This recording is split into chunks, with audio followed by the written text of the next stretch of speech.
ভাঙড় বিধানসভার অন্তর্গত শানপুকুর অঞ্চলে মাঝেরাইড গ্রামে বিধায়ক কার্যালয়ে জনসাধারণের সাক্ষাতের উদ্দেশ্যে উপস্থিত ছিলেন আইএসএফের চেয়ারম্যান ভাঙড়ের বিধায়ক পীরজাদা নওশাদ সিদ্দিকী।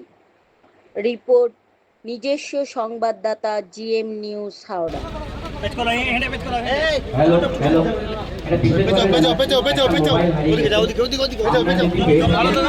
আমাদের বোনকে কাছে এসে একটু যোগাযোগ করবে। আমারও বলছি আমাদের একজন মোবাইল হারিয়ে কারণ কি বলুন তো? ভোট পচানোর কারণ এটাই, যত ভোট পচাবে তত তৃণমূলের পোয়া ভারী হবে। তৃণমূলের বিরুদ্ধে একটা ভোট গেলে তার তৃণমূলটা যত ভোট পচাবে বিজেপি তত লাভ হবে। তো তৃণমূলের দুটো এমপি রাজ্যসভার ভোট পচিয়েছে, তাহলে কার লাভ করালো? এই যে লাভ করালো এর বিরুদ্ধে কোনো ব্যবস্থা গ্রহণ করেছে কি? ওরা করেনি। আর আপনাকে আমাকে দিল্লি গিয়ে প্রোগ্রাম করার কথা বলছে। সামনে ভোট আসছে, যাকে মনে হবে আপনার ভোট দেবেন, আমি জোর করবো না। ভোটের সময় এসে ভোট চাইবো, ভালো লাগলে ভোট দেবেন, নাহলে দেবেন না। কিন্তু ভোট চাইতে এবার কি বলবেন? কি বলবেন? এইখানে ভোট চাইতে আসবে না, যাও দিল্লিতে গিয়ে ভোট চাও।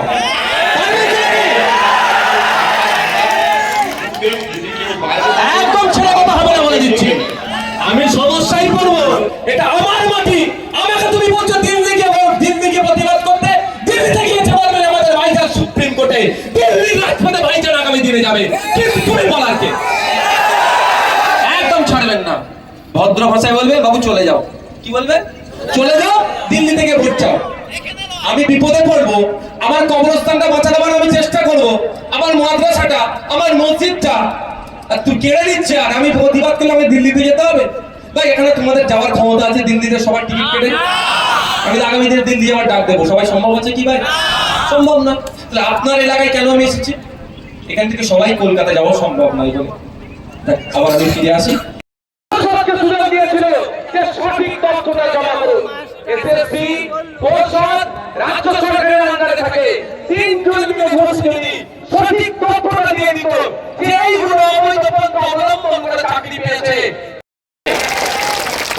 দোষ তো রাজ্য সরকারের, দোষ তো পরিষদের, দোষ তো এসএসসি। প্রথম কথা, দুর্নীতি করে ঢুকিয়েছে, মামলা কোর্টে উঠেছে। কলকাতা হাইকোর্ট বারবার একটা কথা বলছিল, বিচার ব্যবস্থা যারা আছেন, যারা জাজেস আছেন, বারবার একটা কথা বলছিল, কারা অবৈধ কারা বৈধ এই লিস্টটা দিন। তাহলে দুধকে দুধ পানিকে পানি হয়ে যাবে। আমি তো জানি, আমি ফুরফুরা শরীফ থেকে এই আপনাদের বিষ্ণুপুরে এসেছি। কোন রাস্তা দিয়ে এসেছি আপনারা কি সবাই জানেন ভাই? কিন্তু আমি তো জানি। তাহলে আমার যে দুর্নীতি করেছে সেই তো বলতে পারবে কজন অযোগ্যকে ঢুকিয়ে দিয়েছি, যোগ্যদের মাঝে বাঘের মাঝে ওটাকে ভেড়াকে বাঘের মতো সাজিয়ে ঢুকিয়ে দিয়েছি। যারা ঢুকিয়েছে তারাই তো বলতে পারবে ভাই। তো আইন বিচার ব্যবস্থা বারবার সেই হাইকোর্ট থেকে সুপ্রিম কোর্ট বারবার জিজ্ঞাসা করেছে, বারবার জানতে চেয়েছে কারা যোগ্য কারা অযোগ্য, সেগ্রিগেশন করে দিন, পৃথকীকরণ করে দিন। কিন্তু দুর্ভাগ্যের বিষয়, আমরা কি দেখেছি? পরিষদ যে লিস্ট দিয়েছে ওই 4000 কতজন মতো, এসএসসি লিস্ট দিয়েছে ওই 5000 কতজন মতো, আর রাজ্য সরকার অবস্থায় চোরিরা করেছে আর দোষ উকিলদেরকে দিচ্ছে। আমি বলছি তো, যদি আমি ভুল বলি আমার নামে মামলা দিতে বলবেন। এই 26,000 যে চাকরি বাতিল হয়েছে, তৃণমূল কংগ্রেস চুরি করেছে বলেই বাতিল হয়েছে, আমি বলে গেলাম। জিজ্ঞাসা করবেন। এখন আমি দ্বিতীয় পয়েন্টের উপরে একটু আলোচনা করি, যে ওয়াকফ যে সংশোধনী আইন 2025 কেন বাতিল করবার জন্য আমরা বলছি। বিজেপি একটা খুব সুন্দর তাদের সার্কেল থেকে একটা মেসেজ ছাড়ার চেষ্টা করছে, কি ওয়াকফ সম্পত্তি এতদিন বিহাত হয়েছিল, উদ্ধার করে মুসলিম গরিব মুসলিমদেরকে, মুসলিম বিধবাদেরকে, মুসলিম ডিভোর্সি মহিলাদেরকে, মুসলিম সম্প্রদায়ের ছেলে মেয়েদের কাজে লাগাবে, তাই তো? তাই ভাই, শুনলে কিন্তু জানটা ঠান্ডা হয়ে যাবে না? এই শওকত মোল্লারা যে সরকারের সাথে যুক্ত, এরা কবরস্থানের উপরে বাড়ি বানিয়ে দিয়েছে। এগুলো উদ্ধার করবেন না? এই উদ্ধার আমাদের করতে হবে। যখনই ওরা ভয় পাচ্ছে তো এই জন্যই এই আন্দোলন সংগঠিত করে বিজেপিকে যদি হাঁটু কেড়ে বসানো হয়, বিজেপির এই আন্দোলন করে যদি বিজেপি আইনকে প্রত্যাহার করে নেয়, এর পরের টার্গেট তো এই কবরস্থানকে উদ্ধার করা। ওরা করে কামিয়ে খাচ্ছিল, ওদের চাপ হয়ে যাবে, ওই জন্য আন্দোলনটা ভাঙতে চাইছে। হিন্দু সমাজের মানুষের বিশ্বজিৎ দ্বারা থাকবে এই লড়াইটা, ঐক্যবদ্ধভাবে লড়াই। কিন্তু বিজেপি চাইছে না, এটা মনে প্রাণে বিজেপি চাই এটা শুধু মুসলমানরা নারে তাকবীর আল্লাহু আকবার বলুক আর ওয়াকফ মানছি না মানবো না করুক। কেন চাইছে ওরা? বিজেপি চাইছে না।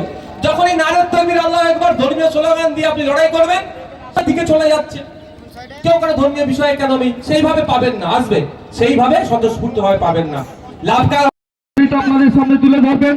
তবে একটা কথা শুধু বলবো আমি, যে 26,000 চাকরি কারা খেয়েছে এটা আপনারা সবাই জেনে গেছেন। কারা খেয়েছে বলুন তো এক বাক্যে? তৃণমূল সরকার। তৃণমূল সরকার 26,000 চাকরি খেয়েছে, এটা সবসময় মাথায় রাখবেন। আর সব থেকে বেশি ভাববেন না আমার এনার্জি কম, আমার বিশাল এনার্জি। আমি সুপ্রিম কোর্টের মধ্যে প্রায় 3 ঘন্টা লাগাতার দাঁড়িয়ে আমি এটা শুনেছি প্রথম দিনে। কারণ দুটো থেকে শুনানি হবে, 1:10-15 দিকে আমি ঢুকে গিয়েছিলাম, নাহলে জায়গা পেতাম না। চিফ জাজের মানে যেখানে আলোচনা হচ্ছিল বাতিল হয়ে যাবে। তাই অনুরোধ করছি, আসুন গণতান্ত্রিক প্রক্রিয়ায় শান্তিপূর্ণভাবে আপনারা আন্দোলন সংগঠিত করুন, আওয়াজ তুলুন। রাজ্য সরকারের অপদার্থতার জন্য আমরা মেধাযুক্ত আমাদের চাকরি বাতিল হয়েছে। অবিলম্বে সমস্ত মেয়র যে ওই মার্কশিট আছে পাবলিশ করুক। প্রকৃত যারা চাকরি চুরি করেছে, চাকরি চুরি করে যারা স্কুলে গিয়েছে তাদেরকে বাদ দিয়ে যোগ্যগুলোকে শিক্ষা কেন্দ্রে পাঠানো হোক। এই আওয়াজটা আমরা তুলছি। সাথে সাথে যোগ্য শিক্ষক শিক্ষিকাদের উদ্দেশ্যে বলছি, আমরা শুধু তুললে হবে না, আপনারা এগিয়ে আসুন। আপনাদের সাথে ইন্ডিয়ান সেকুলার ফ্রন্ট থাকবে। আপনাদের সুরে সুর মিলিয়ে যোগ্য যারা তাদেরকে স্কুলে যাওয়ার যাতে ব্যবস্থা চালিয়ে যাবেন ভাই। যতদিন না প্রত্যাহার করছে আন্দোলন চালাবেন, আন্দোলন চালাবেন, আন্দোলন চালাবেন, আন্দোলন চলবে। পুরো দালালের কথাই শুনে আন্দোলন বন্ধ করবেন। আমি দালাল বলতে বাধ্য হলাম, আমার মুখে কিন্তু শব্দ আসে না, দুর্ভাগ্য আমাদের। ভাই আপনার যেখানে ইচ্ছা আপনি যাবেন, যেখানে ইচ্ছা আপনি নাও যেতে পারেন, আপনি সেটা বলে দিতে পারেন আমি যাবো না, ঠিক আছে। কিন্তু সময় বেঁধে দিবার আপনি কে? আমি তবে একটা জিনিস আপনাদের বলবো, আন্দোলনটা কিভাবে হবে? গণতান্ত্রিক প্রক্রিয়ায় শান্তিপূর্ণ আন্দোলন হবে। সেটা করবেন তো ভাই? আপনাদের উত্তেজিত করার চেষ্টা করলেও আপনারা উত্তেজিত হবেন না। আমি ধন্যবাদ জানাই বাঁকুড়া জেলার কিছু ইসলামিক স্কলারদের, কিছু মুফতিদের, কিছু ইমামদের। গত কয়েকদিন আগে তাদের বক্তব্য আমরা শুনেছি, তারা যেভাবে সমাজের সঠিক বার্তা দিয়েছে যে মানুষের মতো জনপ্রতিনিধি তৈরি করতে হবে, তাদেরকে আমি স্যালুট জানাই। তাদের এইভাবে পাশে থাকা যারা কথা বলছে সমাজের জন্য, তাদের কাছে যে বার্তা দিয়েছে, লড়াইয়ের আরো শক্তি জুগিয়েছে, তাদেরকে আমি ধন্যবাদ জানাই। ভাই এখন আপনারা আস্তে আস্তে বিদায় নেবেন।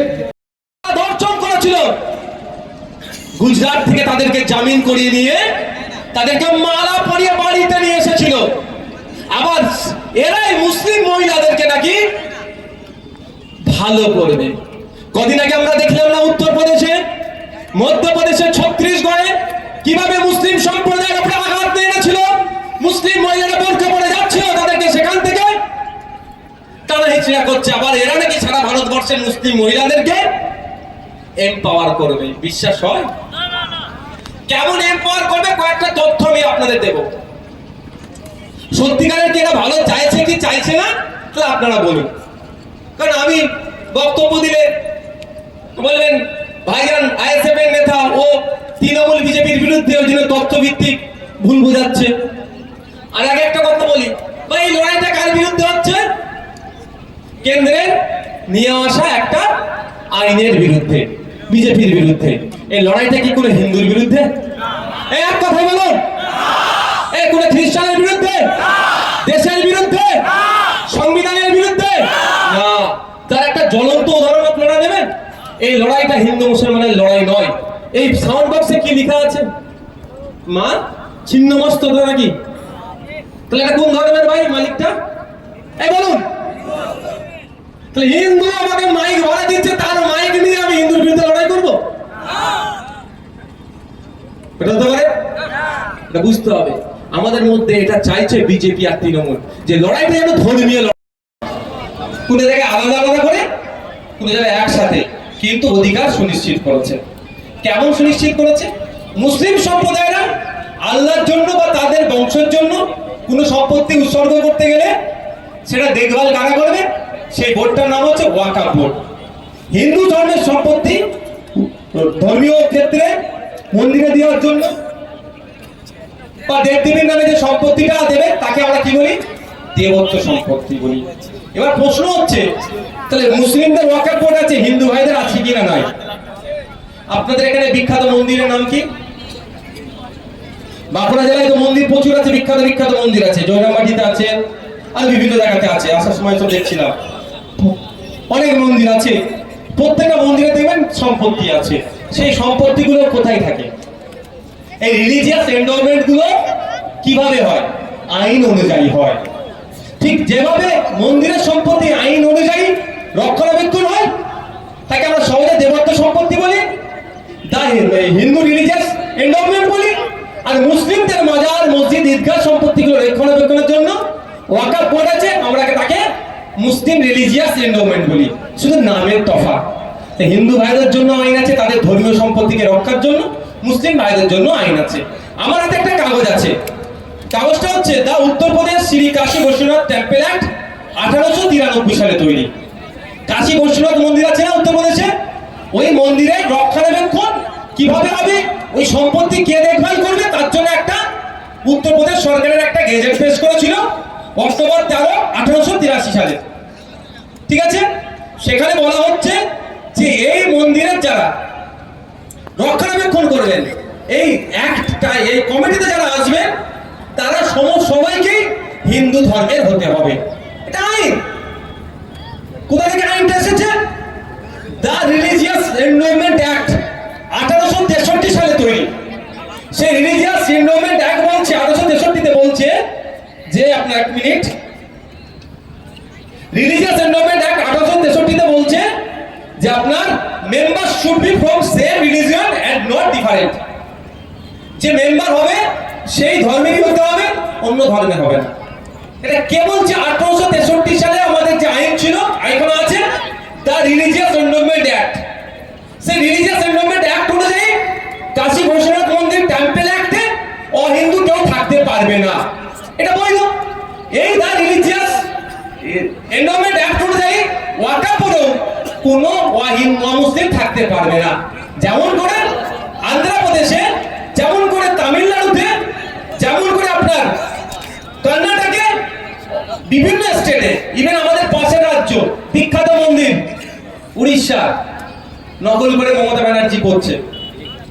জগন্নাথ মন্দির কোনা কি করছেন, কে বলছে চ্যারিটেবল ট্রাস্ট করছে, কে বলছে কালচারাল সেন্টার করছে।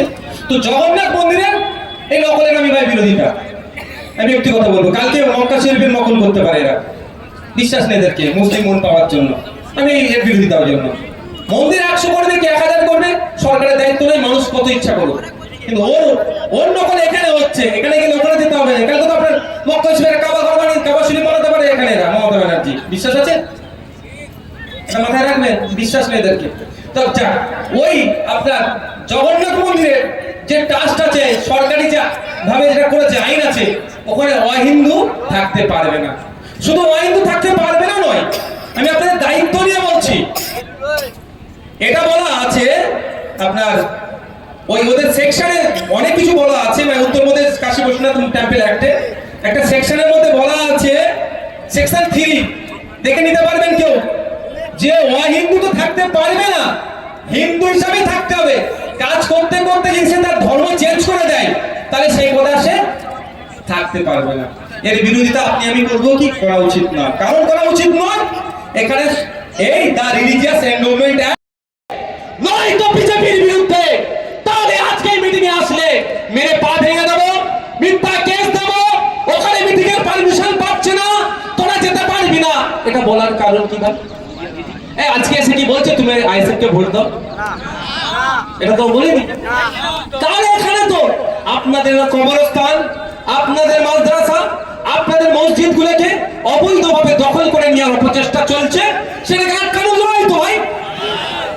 মমতা ব্যানার্জিও তো বলছে বিজেপির বিরুদ্ধে এটা লড়াই চলবে, তাহলে এখানে আসতে দিচ্ছে না কেন? ওদের বুক চিনচিন করার কারণটা হচ্ছে এটা আপনাদের বুঝতে হবে। পশ্চিমবাংলায় যে আন্দোলন সংগঠিত হবে, এই আন্দোলনের ঝাঁজ মহারাষ্ট্রে যাবে, মহারাষ্ট্রের মানুষ শক্তি পাবে। পশ্চিমবাংলার আন্দোলন সংগঠিত হবে, এই আন্দোলনের কাজ উত্তরপ্রদেশে যাবে, উত্তরপ্রদেশের মানুষ শক্তিশালী হবে। এখানে আন্দোলন হবে, আপনার কর্ণাটকাতে আওয়াজ যাবে, এখানে আন্দোলন হবে, ত্রিপুরাতে আওয়াজ যাবে, এখানে আন্দোলন হবে, অসমে আওয়াজ যাবে। তারা এই আওয়াজটাকে, এই ক্ষমতাটাকে তারা ওখানে আবার জাহির করবে। আর বাংলাতে ওটাই মমতা ব্যানার্জি সরকার হতে দিতে চায় না। হলেই তো বিজেপির লস হলে ওনাদের লস। এটা হচ্ছে দিদি ভাইয়ের একটা ভালো সম্পর্ক আছে না, দিদি ভাইয়ের একটা ভালো সম্পর্ক আছে। সম্পর্কটা কেমন? দিদি যখন চাপে পড়ে দাদা তখন সহযোগিতা করে, দাদা যখন চাপে পড়ে দিদি তখন সহযোগিতা করে। এখন দাদা চাপে পড়েছে, দিদি সহযোগিতা করছে। হচ্ছে তো না? না আন্দোলন করতে দিচ্ছে না কেন ভাই? কেন দিচ্ছে না? বুঝতে হবে, দাদা চাপ হচ্ছে। আর দাদা কখন চাপে পড়েছিল? বিভিন্ন সময় চাপে পড়ে। বিভিন্ন বিল পাস করাতে গেলে ভোটাভুটিতে দাদা হেরে যেতে পারে, তখন এরা ভোটাভুটিতে অংশগ্রহণ করে না। এ দেখুন, এরা অনেক নাকে কান্না কাঁদছে। আমার নামে অলরেডি একাধিক মামলা হয়ে গেছে, আগামী দিনে মামলা খাবো, কোনো সমস্যা নেই আমার। যখন কেন্দ্র এই বিলটা পাস করেছিল, ফেসবুকে আমি আমার অ্যাডমিনদেরকে দিয়ে পোস্ট করিয়েছিলাম, তুমি আমাকে জেলে দাও, আমি পিছপা হব না। তুমি আমার নামে মিথ্যা মামলা দাও, আমি পিছপা হব না। তুমি যদি আমাকে খুনও করো, আমি পিছপা হব না। তোমার এই অসাংবিধানিক আইনের বিরুদ্ধে আমি লড়ে যাবো। এই মামলা দেওয়ার অনেক আগে আমি পোস্ট করে রেখে দিয়েছি আমার অ্যাডমিনকে দিয়ে। জানি এগুলো হতে পারে, তবে হ্যাঁ, গণতান্ত্রিক প্রক্রিয়ায় হিংসার পথ অবলম্বন করলে সেই আমি আন্দোলনে নাই। Violence is the not right way, এটা সঠিক রাস্তা নয়। মুসলমান এখানে লড়াই করুন, তবে বিজেপি আর তৃণমূল আলাদা নয়, এটা একটা জিনিসের এটা একে অপরের পরিপূরক। যত হিন্দু মুসলমান হবে তত বিজেপি তৃণমূলের লাভ হবে। আমরা দীর্ঘকাল ধরে একসাথে বসবাস করি, হিন্দু মুসলমান, আমরা কি লড়াই করবো তাদের সাথে? আর আমাদের মধ্যে যারা লড়াই করার চেষ্টা করবে তাদেরকে আমরা হিন্দু মুসলমান মিলে তাদেরকে আমরা গণতান্ত্রিক প্রক্রিয়াতে তাড়াবো। সুতরাং আন্দোলন বেশি বেশি করতে হবে, অকাপ নিয়ে শান্তিপূর্ণ আন্দোলন হবে, ধর্মনিরপেক্ষ আন্দোলন হবে, গণতান্ত্রিক প্রক্রিয়া আন্দোলন হবে। কেউ একটু বলছি, আমি দু একদিনের মধ্যে ভিডিও পেয়ে যাবেন। ধৈর্য হারা হলে হবে না, হবে, সব দেখতে পাবেন। দু একদিনের মধ্যে আমি ভিডিও ছাড়বো, তো ধৈর্য হারা হবেন না আপনারা। আপনাদের মধ্যে কেউ মিটিংয়ে ঢুকে হিংসা করার চেষ্টা করবে, সেটা আপনারা পা দেবেন না। কেউ আপনাদের বলুন, একটা মসজিদে যদি সোরের গোশ পেয়ে যায়, ফেলে দিয়ে চলে গেল, আপনি, আপনার বুদ্ধি নেই, আপনি কি হিন্দুর উপরে অত্যাচার করবেন? না। সে পাশের হিন্দু করে তো মসজিদে সোর ফেলবে? কেউ একটা মন্দিরে গরুর গোশ ফেলে দিয়ে চলে গেল, পাশের মুসলমানের উপর অত্যাচার করা কি বুদ্ধিমানের কাজ হবে? পাশের লোক কোনোদিন এটা করবে না। হিন্দু মসজিদে সোর ফেলবে না, মুসলমান মন্দিরে গরুর গোশ ফেলবে, কেউ ফেলবে না। এটা কিছু সাম্প্রদায়িক লোক আছে, কিছু সাম্প্রদায়িক লোকেরা আছে, তারা কি করবে? রাজনীতি করার জন্য মসজিদে এই ধরনের কাজ করে দিতে পারে। আগামী দিনে এটা করতে পারে, আপনারা উত্তেজিত হবেন না, আপনারা প্রশাসনের দ্বারস্থ হবেন। হিন্দু মুসলমান নির্বিশেষে আপনার মসজিদে কেউ এই ধরনের করলে হিন্দু মুসলমান বলবে, চ ভাই একসাথে থানায় যাবো, পুলিশকে 12 ঘন্টা 24 ঘন্টা টাইম দেবো। যদি মন্দিরে কে গরুর গোশ ফেলেছে কি মসজিদে কে শুয়োরের গোশ ফেলেছে, যদি না পুলিশ ধরতে পারে, আমরা দু ভাই মিলে, হিন্দু মুসলমান মিলে আমরা প্রতিবাদ করবো। বুঝতে পেরেছেন ভাই? হিংসায় আপনারা কেউ জড়াবেন।